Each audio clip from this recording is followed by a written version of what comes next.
Et pour finir, bienvenue dans l'œil du CGP. Nous avons le plaisir d'être accompagnés en plateau par Régis Yankovici. Bonjour Régis Yankovici. Bonjour Nicolas. Vous êtes fondateur et dirigeant de luxavie.fr, Régis, et vous êtes convaincu qu'il faut mettre plus d'or dans nos portefeuilles, Régis.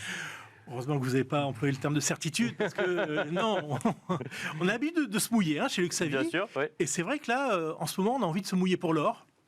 Alors, c'est pas vraiment nouveau, mais il s'est passé quelque chose d'assez marquant pour tous ceux qui suivent l'or, puisque ça fait plus de 4 ans qu'on est dans une zone qui va toucher les $2050 et qui a du mal à passer. Ça fait 4 ans, voire même si on tire un petit peu plus loin le graphique, je dirais qu'en 2011, on avait déjà touché les $1900. Donc on sort d'une zone de consolidation qui a été très longue, qui a été très douloureuse pour les investisseurs qui ont déserté cette classe d'actifs, qui plus est appâtée par d'autres classes. Par d'autres classes, disons-le comme ça. Allez, englobons tout ça. Donc il n'y a plus personne qui s'intéresse à l'or. Alors ça commence à revenir. On voit la une des journaux qui Bien sûr, puis on voyait le graphique il y a un instant, on voit quand même une progression quand même du cours sur ces dernières semaines. Alors, sur cette dernière semaine, voilà, c'est absolument très récent, mais alors il y a des chiffres qui sortent mensuellement et à fin février, il y a toujours des rachats sur les fonds aurifères. D'accord. Donc, les investisseurs ne sont pas revenus. Il y a un intervenant qui est revenu de manière massive, mais qui, lui, fait pas de trading, sont les banques centrales. Bien sûr, qui continuent à racheter de l'or. C'est ça. Pour leurs réserves. J'arrête sur le continu. C'est vrai depuis 10 ans. Alors, à l'échelle de l'or, c'est pas tant que ça, parce que les 50 années passées, ces 10 ans-là, elles étaient structurellement vendeuses d'or. Donc aujourd'hui, elles sont acheteuses d'or avec une banque centrale qui se distingue parmi les autres. C'est la banque centrale chinoise qui à peu près fait un tiers à un quart des achats. Donc c'est vraiment colossal. Est-ce qu'elle a besoin d'or ? Oui. Ses réserves en or constituent 3% de ses réserves globales. D'accord. Oui. Une banque centrale occidentale, c'est autour de 50%. Alors, elle ne va pas acheter monter à 50% demain. Elle a besoin effectivement d'alimenter. Mais elle a des munitions. En fait, moi je me mets à la place d'une banque centrale, modestement. Je vois ce qui s'est passé pour les avoirs de la banque centrale russe. Alors, c'est pas que la Chine va attaquer Taïwan demain, c'est pas du tout le sujet.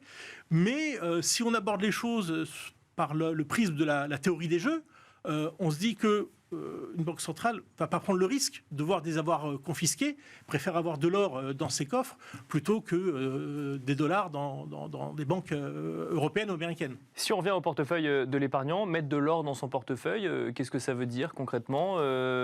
Comment on aborde le sujet ? Alors, d'abord, il y a un choix à faire. Est-ce que je mets de l'or physique ? Est-ce que je mets de l'or, physique en papier, évidemment. Bien sûr, oui. Est-ce que j'achète l'once ou est-ce que j'achète des mines ? D'accord, c'est pas la même chose. D'accord. On a quand même l'once d'or qui est plus décorrélée du reste des marchés que les mines d'or qui ont une corrélation plus importante vis-à-vis des marchés d'actions. D'accord. Si vous voulez vous protéger contre, vous pensez qu'on a un crack devant nous, achetez plutôt l'once que les mines. Maintenant, il faut reconnaître que les mines d'or ne sont pas très chères historiquement, et surtout quand on regarde le ratio entre les mines et les l'once, on est sur un plus bas. Il y a un élément important qui est sur ce graphique-là que je voudrais commenter. J'ai indiqué le comportement des banques centrales, de la Fed. Et on voit que récemment, sur les 3-4 derniers grands cycles, donc un récemment assez lointain, à chaque fois que la Fed a arrêté de monter ses taux et a entamé une baisse des taux, ça a été un moment merveilleux pour acheter de l'or. On a eu des périodes de hausse à 3 chiffres en pourcentage. Donc c'est assez impressionnant.